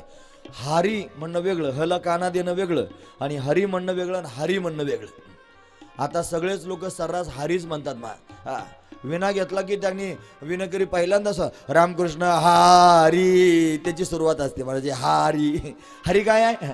हरी नाही म्हणायचं, हरी म्हणत जायचं. हरी भगवंताचं खरं नाव हरी आहे. तो हरण करून घेणार आहे. हरीर हरती पापानी. हरी पाप हरण करून घेणार आहे. म्हणून हरी म्हणून स्पष्ट उच्चार करत जावा. हरी. हरी नाही म्हणायचं. नारदजी महाराज घाई गडबडीत हरी म्हटले. हरी म्हणजे वानर. हरी शब्दाचा अर्थ काय होतो? वानर. मग भगवंत म्हटले त्यांनी तुम्हाला हरिरूप पाहिजे ना? तथास्तु. तथास्तु म्हटल्याबरोबर माकडाचं रूप धारण केलं महाराज. हरिरूप झाले. गेले स्वयंवरात जाऊन बसले. सगळेच राजे रजवाडे आले होते, अतिशय सुंदर. या देशातून त्या देशातून सगळीकडून आले. माझा भगवानही गेला महाराज, तो तर हरीच आहे. सगळेजण गेले. विश्वमोहिनी हातामध्ये फुलांची माळ घेऊन आले. ऐका पुढे. शिवगण सुद्धा आले होते. नारदजी महाराज वानराच्या रूपात गेले आणि गेल्यानंतर त्यांनी महाराज शेजारी ते शिवगण बसले होते. ते त्यांच्याकडे पाहायचे ना हसायचे. म्हणे हे सुद्धा आलेत स्वयंवरा करता. सगळ्यांना पाहिलं महाराज त्या विश्वमोहिनीनं. तिनं त्यांनी महाराज कोणाच्याच गळ्यात माळ घातली नाही. नारदांच्या समोर आली आणि आल्यानंतर थोडी थबकली. त्यांना वाटलं वा माझ्याच गळ्यात माळ घालणार, मी सुंदर दिसतोय, हरिरूप मला प्राप्त झालंय. मुंडकच पुढं करायला सुरुवात केली महाराज माळ घालण्याकरता. तिनं माळ तर घातली नाहीच नाही, खदखदून हसली आणि हसून पुढे निघून गेली. पुढे निघून गेल्यानंतर त्या ठिकाणी महाराज काय झालं माहिती आहे? पुढे माझा भगवान होता. भगवंताला पाहिलं तिनं आणि घाईघाईनं भगवंताच्या गळ्यात माळ घातली. नारदाचा पारा चढला. मला लग्न करायचं होतं, आपण आता काय करू? हिनं त्यांनी त्याच्या गळ्यात माळ घातली, काय झालं असेल? ते शिवगण सांगू लागले आपलं तोंड बघा म्हणे जरा जाऊन. मग गाय त्यांनी जलाशय होतं त्याच्यात तोंड पाहिलं, कळालं माझं मुख वानराचं आहे. तेव्हापासूनच शब्द तयार झाला माकड तोंड्या. हा शब्द आहे ना, हा तेव्हापासूनच तयार झालेला आहे. लोक रागावलं नाही माकड तोंड्या असं म्हणतात ना. माकडाचं मुख प्राप्त झालं, वानराचं मुख प्राप्त झालं. विनोदाचा भाग सोडून द्या. राग आला भयंकर. हरिरूप मागितलं काय दिलं? शाप दिला महाराज देवाला. मला हरिरूप न देता त्यांनी वानराचं मुख प्राप्त करून दिलं. मी पत्नी पत्नी करून त्यांनी व्याकुळ होतोय. तुला सुद्धा पत्नीचा वियोग सहन करावा लागेल. तुला वनवास होईल म्हणे, 14 दिवसाचा विरह होईल तुझ्या पत्नीचा आणि तुझा, असं त्यांनी सांगून टाकलं ना. म्हणून नारदाच्या शापानंच देवाला राम व्हावं लागलं. पुढे ही त्यातली कथा आहे. नारदाचा पारा शांत झाला आणि शांत झाल्यानंतर मग देवानं समजून सांगितलं, नारदा अरे मागच्या जन्मी केवढी पराकाष्ठा केली मला प्राप्त करून घेण्याकरता. जन्मभर माझं स्मरण करायचंय. अरे या झंझटीत जर अडकला तर कधी माझं स्मरण करशील? लग्न करायच्या आधी फार चांगलं वाटतं महाराज, उतावळा होतो नवरदेव, गुडघ्यालाच बाशिंग बांधून असतात काही काही, त्याच्याकरिता मनच आहे उतावळा नवरा आणि गुडघ्याला बाशिंग. पण लग्न झाल्यानंतर संसारात अडकून पडावं लागतं. मग ती पत्नी बिचारी सर्वस्व सोडून आलेली असते, तिचं भरण पोषण करावं लागतं. मग मुलं होतात, त्यांना लहानचं मोठं करावं लागतं. या सगळ्या गोष्टी परमार्थात प्रतिबंधच निर्माण करतात की नाही? मग काय करावं? म्हणून त्यांनी तुला माझं भजन करायची इच्छा होती ना, म्हणून तू ब्रह्मचारीच चांगला दिसतोस. हे ऐकून तुम्ही जर कोणी ब्रह्मचारी राहत असाल तर माझं म्हणणं तसं नाही बरं तुम्हाला काय सांगण्याचं. पण महत्वाचा विचार हाच आहे, माणसाचं जीवन भगवंताच्या भजनाकरिता मिळालेलं आहे आणि त्यानं अखंड भगवंताचं भजन करावं. नंतर पश्चाताप करण्यात काय अर्थ नसतो. नंतर पश्चाताप करणं म्हणजे त्यांनी बावळटपणा आहे, ते मूर्खाचं लक्षण आहे. मूर्खाची 5 लक्षण आहे ना. खादन्न गच्छामी हसन्न जल्पे गतम न शोचामी कृतम न मन्ये द्वाभ्याम तृतीयो न भवामी राजन किम कारणम भोज भवामी मूर्ख. मूर्खाची लक्षण आहेत 5. भोज नावाचा राजा होता ना, भोज राजा भोज. तो राजा भोज एक दिवशी त्यांनी महाराज त्याच्या बायकोच्या महालात एकाएकी गेला न विचारता. त्याची बायको तिच्या मैत्रिणी बरोबर गप्पा मारत होती, जरा स्पष्ट वक्ती होती. दोघे गप्पा मारत होते आणि राजा गेला. राजाला पाहिल्याबरोबर मैत्रिणी समोर राणी म्हणली या मूर्ख. बायकोच मूर्ख म्हणते आहे. राजाला वाईट वाटलं, काही म्हटलं नाही, पण हुशार आहे माझी बायको, विनाकारण मूर्ख म्हणणार नाही. का मूर्ख म्हटली? चिंताच पडली मनात, कोण सांगेल मला. त्यांच्या दरबारामध्ये कालिदास राहत होते, महाकवी कालिदास. राजानं दरबार भरवला आणि कालिदास महाराज शेवटी आले. आल्यानंतर कालिदासाला पाहिल्यावर राजा सिंहासनावरूनच म्हणला, या मूर्ख, या मूर्ख. म्हटल्यावर कालिदासाला वाटलं का मूर्ख म्हटले असतील मला. एका श्लोकात त्यांनी महाराज विचारायला सुरुवात केली, राजा अरे खादन्न गच्छामी हसन्न जल्पे गतम न शोचामी कृतम न म्हणणे द्वाभ्याम तृतीयोने किम भवामी राजन किम कारणम भोज भवामी मूर्ख. हे भोज राजा मला का मूर्ख म्हणतोस. खादन्न गच्छामी, चालता चालता मी खात नाही. म्हणजे चालता चालता खाणारे माणसं काय आहेत, ज्याचं त्यानं पाहून घ्यायचं महाराज, मूर्ख आहेत. म्हणून खायचं असेल तर एका जागेवर बसून खावं. आम्हाला कधी कधी कथेला जाताना घाई होते आणि जेवायलाच मिळत नाही, मग आम्ही रस्त्यानं प्रवासात खातो. म्हणजे आमचा मूर्खपणा आहे. पण आम्ही भगवंताच्या भक्तीकरिता मूर्ख व्हायला सुद्धा तयार आहोत. ते आमचं खाणं भगवंताच्या भक्ती करताय, तिथं आमचे सगळे गुन्हे माफ आहेत महाराज. मने मन क्षमा एक झाले, आमच्या मनानेच आम्हाला क्षमा करून टाकली, बस देवाच्या भक्तीकरिता सगळे गुन्हे माफ. खादन्न गच्छामी हसन्न जलपे, बोलता बोलता बोलायचं त्याने एक शब्द हे बोला, दुसरा शब्द हे काय हसतोस. अरे बोलणं पूर्ण करून घ्यावं मग हसावं. ते हे काय, हे मूर्खाचं लक्षण आहे. बोलता बोलता हसणारा माणूस मूर्ख. हसन्न जल्पे गतम न शोचामी, झालेल्या गोष्टीचा विचार करणारा सुद्धा मूर्ख आहे. आणि कृतम न म्हणणे, एखादी गोष्ट करण्याच्या आधी विचार न करणारा मनुष्य सुद्धा मूर्खच आहे.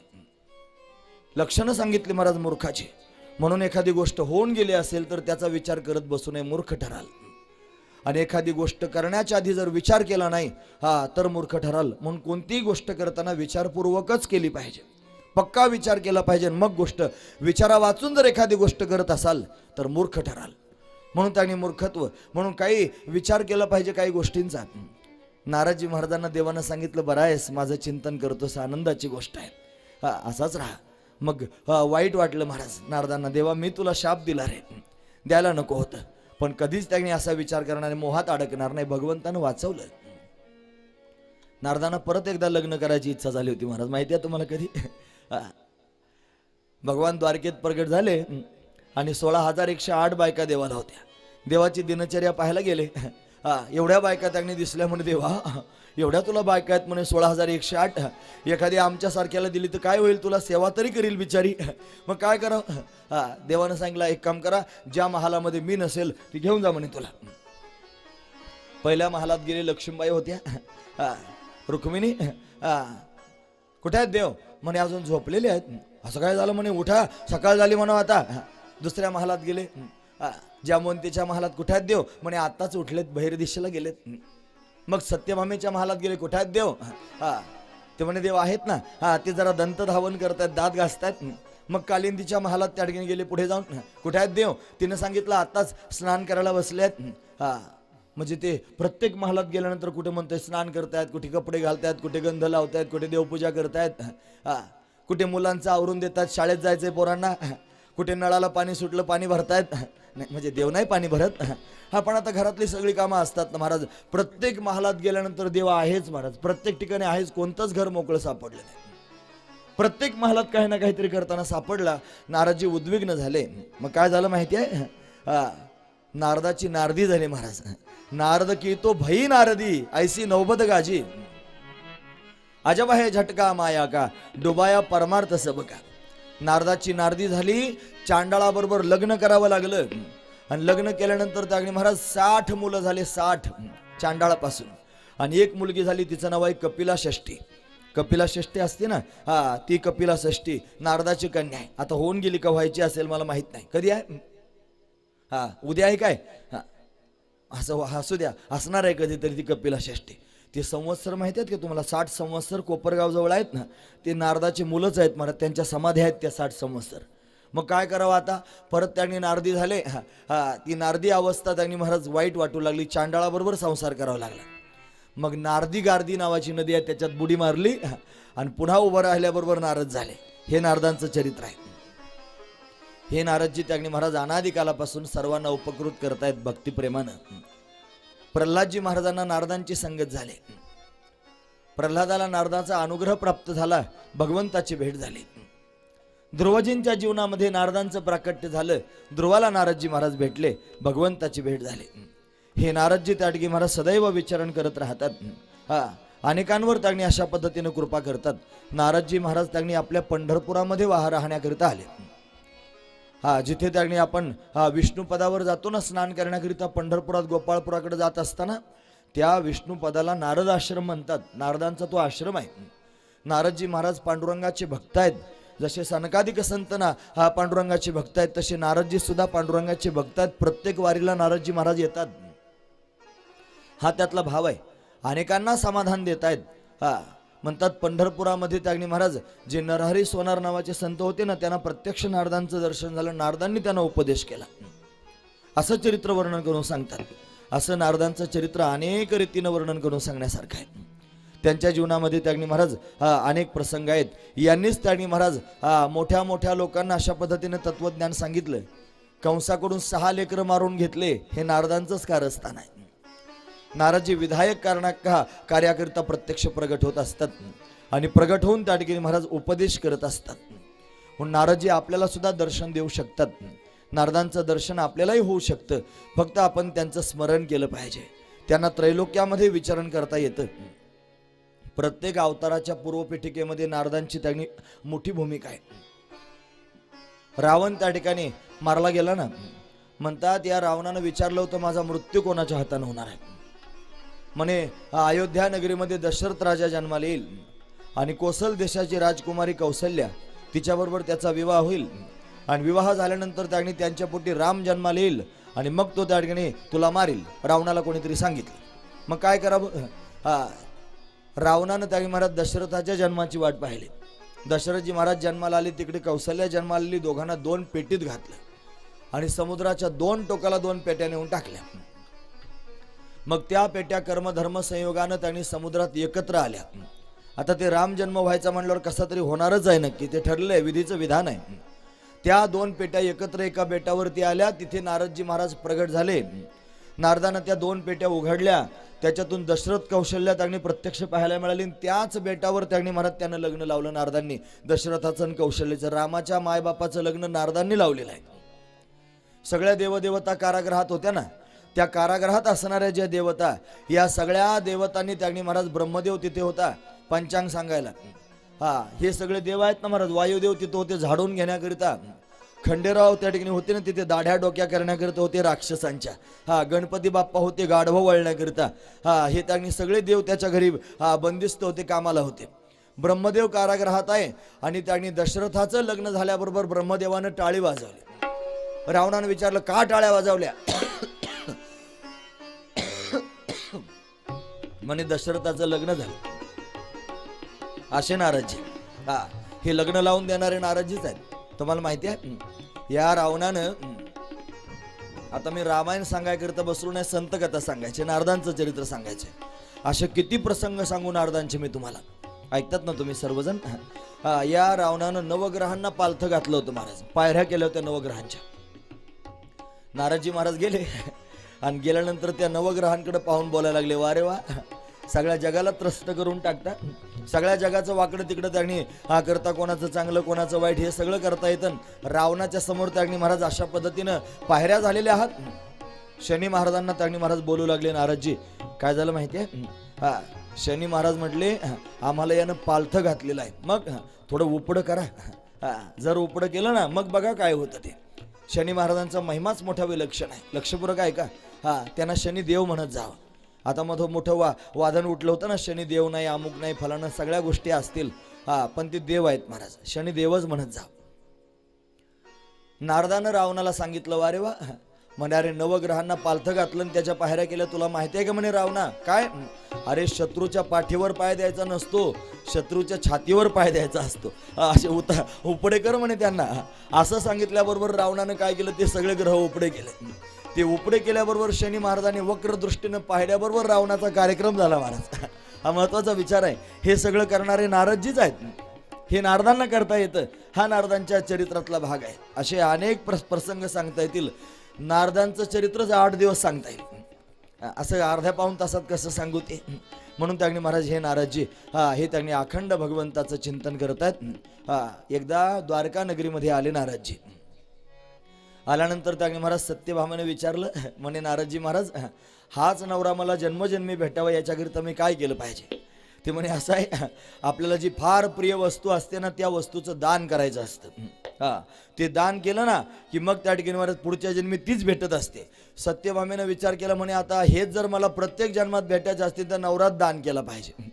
म्हणून सत्यभामेनं कृष्ण परमात्म्याला दान करायचं ठरवलं. म्हणे दान देणार? हो म्हणे नक्की देणार. मग काय करायचं? हातात पाणी घेतलं, संकल्प सोडला, म्हणे द्या दान. हा, कृष्णालाच दान देऊन टाकलं.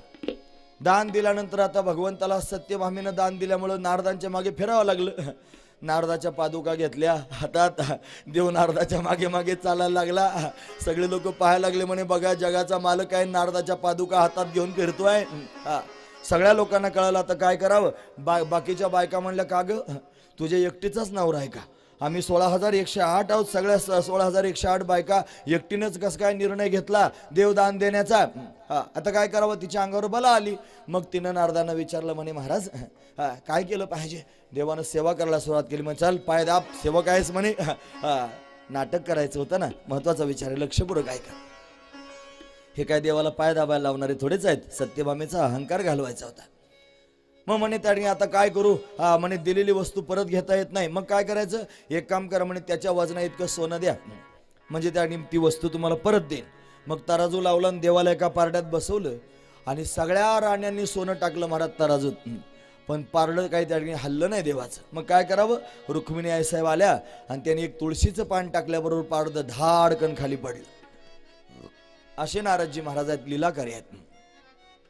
नारदांना एकदा अभिमान झाला महाराज. कशाचा माहिती आहे? मी अखंड भगवंताचं नामचिंतन करतोय याचा अभिमान. एकदा भगवंताबरोबर अर्जुन द्वारकेत आला होता.